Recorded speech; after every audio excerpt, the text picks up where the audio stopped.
Talk about corporate politics.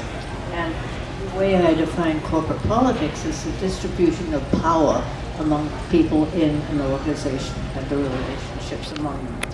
And corporate politics affect obviously both males and females. And so in my book you get both the male point of view and female point of view, told from different points of view. So the story takes place, as Laurel just said, in the late 1980s at a large San Francisco company.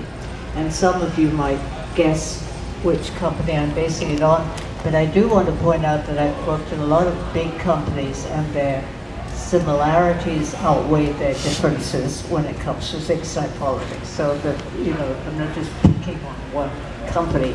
It's really quite common. Now, I've chosen 1989 as the year of my book for two reasons. One is that I myself was actively involved in that year in a large corporation, and the second is that the earthquake ended the year, and that sort of makes a point that I want to make in the book. Now, the central character is a woman called Katie Carlisle, who's decided to climb the corporate ladder. And then at the start of the book, she's very upbeat about her prospects. So, if you don't mind, I'll just read you a couple of paragraphs from the beginning of the book to show Katie right from the start. January 27th, 1989, which is her 39th birthday. Katie awoke with the alarm clock at 5:15. And I do mean 5:15. I used to get up at 5:15 to go to the city. She pushed aside the still sleeping figures of her two Russian blues, which are cats, and struggled out of bed. Then she walked up to the mirror over her dresser and gave her reflection a long, hard look. Wide gray eyes, dark, overly curly hair, bumpy nose, halfway between pretty and plain, or so she'd long ago decided. She'd done this mirror reflecting several times over the past year, ever since Alan, for 7 years, her lover and best friend, had walked out of her life. On top of the heartache his desertion had caused her was a more practical concern. She really had been looking forward to conventional marriage and family with Alan.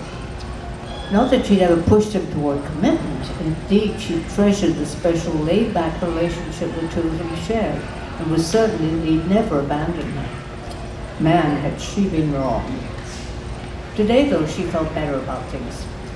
True, 39 was pushing the limits for motherhood, but 39 was a perfect age for something else she really cared about, her career. Katie felt herself to be creative and ambitious. Ever since she joined River Power Corporation 5 years ago, she'd worked hard to make herself indispensable to just about everyone in the company who counted, all the way up to the chief executive officer.